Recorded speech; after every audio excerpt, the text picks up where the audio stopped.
Have you ever felt like life's challenges are too much? Like fear grips you so tightly that you can't move forward? Imagine standing in front of a battlefield, your mind racing, your body trembling, unsure of what to do next. That was Arjuna's reality. A warrior, a leader, crippled by doubt. But what if I told you that the wisdom Arjuna received in that moment, wisdom from the Bhagavad Gita, holds the answers to not only conquering fear, but mastering your emotions completely?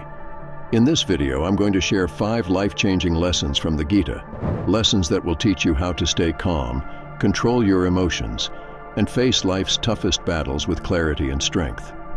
These aren't abstract teachings. They are practical, actionable steps that you can start applying today. Stick around, because by the end of this video, you'll see how ancient wisdom can transform modern challenges. Let's dive in. The Bhagavad Gita isn't just a story. It's a guide to life, a manual for mastering your mind, your emotions, and your purpose. It begins with Arjuna, a warrior standing on the battlefield of Kurukshetra, paralyzed by fear. He's overwhelmed, consumed by doubt, and questioning everything. We've all been there. Maybe you're stressed about your future, stuck in a toxic relationship, or feeling lost in your career. Fear and doubt don't care who you are. They creep in when you least expect it. But here's the truth. How you respond to those emotions defines your path forward. Krishna's wisdom transformed Arjuna's fear into strength. And today, I'll show you how the same teachings can transform your life too. Lesson 1. Pause and reflect. The first step Arjuna took was one we often avoid, pausing to reflect. In chapter 2, verse 7, Arjuna says, "I am perplexed about my duty and overwhelmed with sorrow. I seek your guidance as my teacher." This moment is profound. Arjuna, a great warrior, admits he's lost and vulnerable. This teaches us that true strength lies not in fighting through fear blindly, but in pausing to understand it. Fear thrives in chaos. The moment you pause, you take away its power. But a pause isn't just stopping, it's about creating space for clarity, like hitting the reset button on your mind. How to apply this today? 1. Breathe intentionally. When you feel overwhelmed, pause and take 3 deep breaths.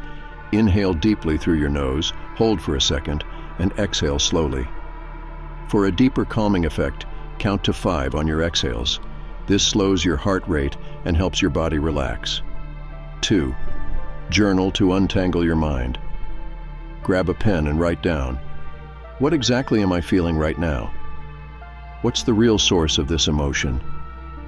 Writing your thoughts removes their emotional charge and lets you see them more clearly. 3. Ground yourself in the present. Use the 5-4-3-2-1 grounding technique. Name 5 things you can see. Name 4 things you can feel. Name 3 things you can hear. Name 2 things you can smell. Name 1 thing you can taste. This brings your mind back to the present moment and interrupts negative thought spirals. I once had to deliver a presentation to a room full of executives, and I froze just minutes before it started. My mind was racing. What if I mess up? What if they laugh at me? So I paused. I took 3 long breaths, closed my eyes, and asked myself, what's really scaring me here? I realized it wasn't the audience, it was my own self-doubt. I wrote down my fears in a notebook and reframed them. Instead of thinking about failing, focus on sharing something valuable. That moment of reflection turned my fear into focus. Arjuna's pause led to clarity, and yours can too. Imagine what would happen if you paused the next time you felt overwhelmed. What clarity could you find by simply naming your fear?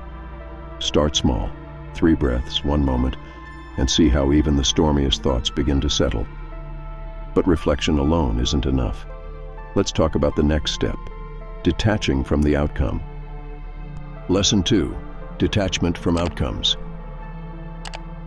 Krishna's next lesson is a game changer. You have a right to perform your duty, but not to the fruits of your actions.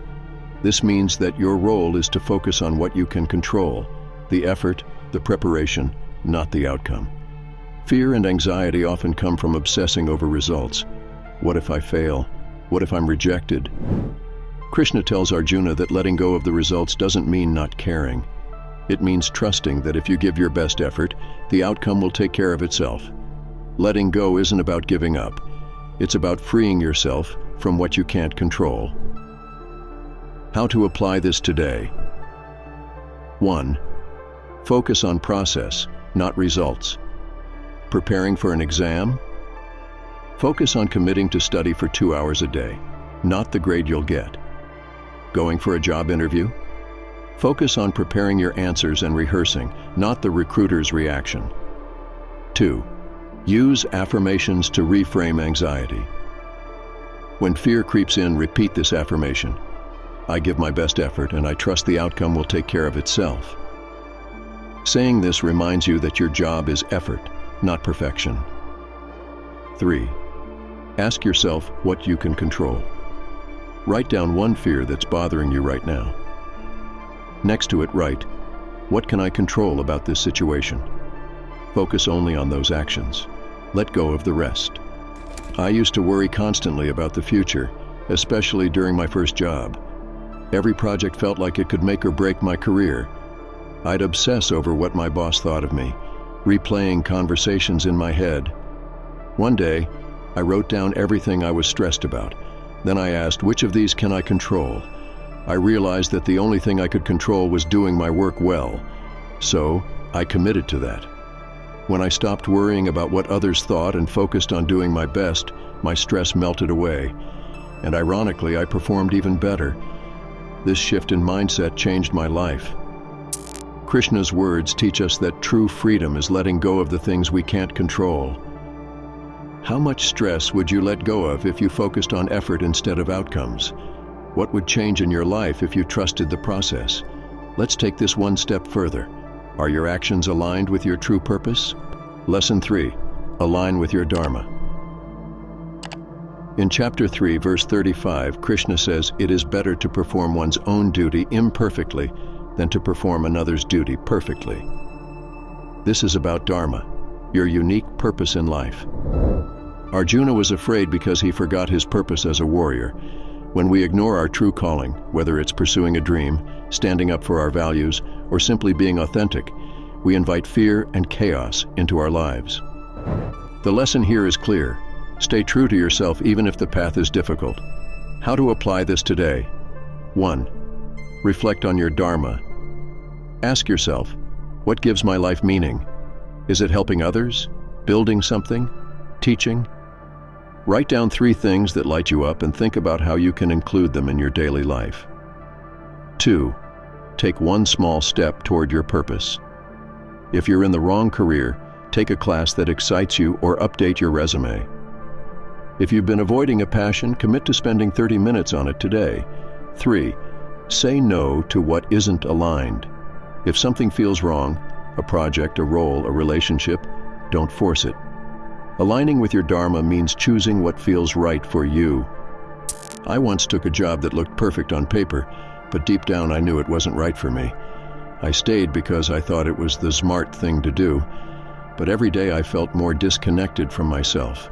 Finally, I quit and started pursuing something closer to my heart, teaching and coaching. It wasn't easy, but for the first time I felt aligned with my purpose. Krishna reminds us that it's better to stumble on your own path than succeed on someone else's. What's one thing you've always wanted to do but fear held you back? Imagine taking just one small step toward that today. How much closer could you get to living a life that feels true to you? Purpose is powerful, but the key to unlocking it lies in mastering something even deeper, your mind. Lesson 4. Master your mind. Krishna says in chapter 6, verse 5, the mind can be your best friend or your worst enemy. Your mind is your most powerful tool, but if left unchecked, it can become your greatest obstacle. Negative thoughts, self-doubt, and fear often arise not from reality, but from how we interpret it.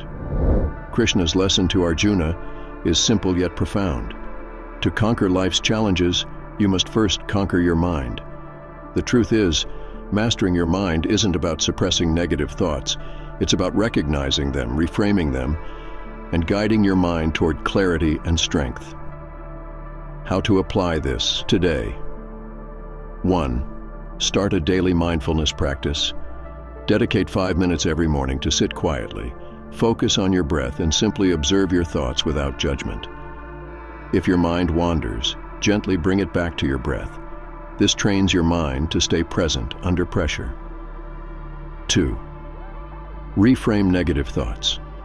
When you catch yourself thinking, "I can't do this," replace it with, "I'm figuring this out, one step at a time." Write down your negative thoughts and counter them with positive, empowering ones. This rewires your brain to focus on solutions instead of fears. 3. Practice gratitude to shift focus. Every night, write down 3 things you're grateful for. Gratitude shifts your focus away from what's wrong and trains your mind to notice what's right. I'll never forget the first time I tried mindfulness. I was in the middle of a chaotic work week, overwhelmed by deadlines and drowning in negative thoughts. I sat in a quiet corner, closed my eyes, and focused on my breath. At first, it felt impossible. My mind was like a runaway train, jumping from one worry to the next, but I kept at it. Slowly, I began to notice a shift. My thoughts didn't control me anymore. I was able to observe them without reacting. The next time I faced a tough situation, I used this practice. Instead of panicking, I paused, breathed, and focused on what I could do in that moment. That single act of mindfulness changed how I approached stress forever. Krishna's wisdom reminds us that our mind is a powerful ally when we learn to guide it. What if, instead of reacting to your thoughts, you could shape them?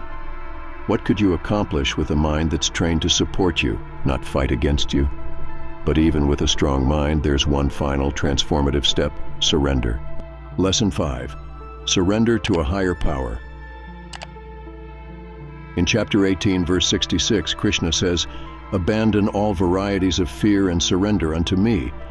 At first, surrender might sound like giving up, but Krishna teaches Arjuna that surrender isn't weakness, it's strength. It's about recognizing that you're not alone in your struggles. There is a higher power, a greater plan at work in your life. When we hold on too tightly to control, we create fear and resistance. But when we surrender, we open ourselves to trust, flow, and solutions we might not have seen before. How to apply this today? 1. Identify what you're holding on to. Write down your biggest fear or worry right now. Ask yourself, what am I afraid of losing? What am I trying to control? Acknowledge that some things are beyond your control, and that's okay. 2. Take action on what you can control. Focus on just one step you can take toward resolving your fear. For example, if you're worried about money, create a simple budget or reach out for advice. If you're anxious about a relationship, have an honest conversation. 3. Let go of the rest. After taking action, let go of the outcome. Close your eyes and say, "I've done my part. I trust that what's meant to happen will happen." For a physical release, try writing your fear on a piece of paper and burning it as a symbolic gesture of letting go. I used to struggle with surrendering. I wanted to control everything: my career, my relationships, my future. But the more I held on, the more anxious and stuck I felt. One day, I wrote down everything I was trying to control: job success, people's opinions, even things as small as the weather on an important day. I realized how much of my stress came from clinging to things I couldn't change.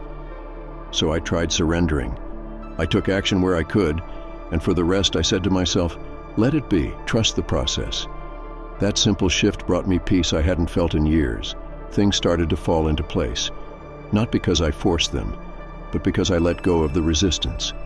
Krishna's words remind us that when we surrender, we make space for something greater to guide us. What would it feel like to let go of the fear you've been holding on to? Imagine trusting that you're not alone, that life has a way of unfolding as it's meant to. Now let's bring it all together in a way that ties your journey with Arjuna's triumph. Conclusion. Fear, doubt, overwhelm, they're the battles we all face. Arjuna felt it too, standing frozen on the battlefield, unsure if he could move forward. But with Krishna's guidance, he transformed his fear into clarity and his doubt into strength. The lessons of the Gita aren't just for warriors, they're for all of us. They teach us how to master our emotions, find purpose, and face life's toughest challenges with confidence. So ask yourself, what fear is holding you back? What would your life look like if you took that first step? Subscribe and join me on this journey into timeless wisdom. Together, let's conquer the battlefield of the mind and live with clarity, purpose, and strength.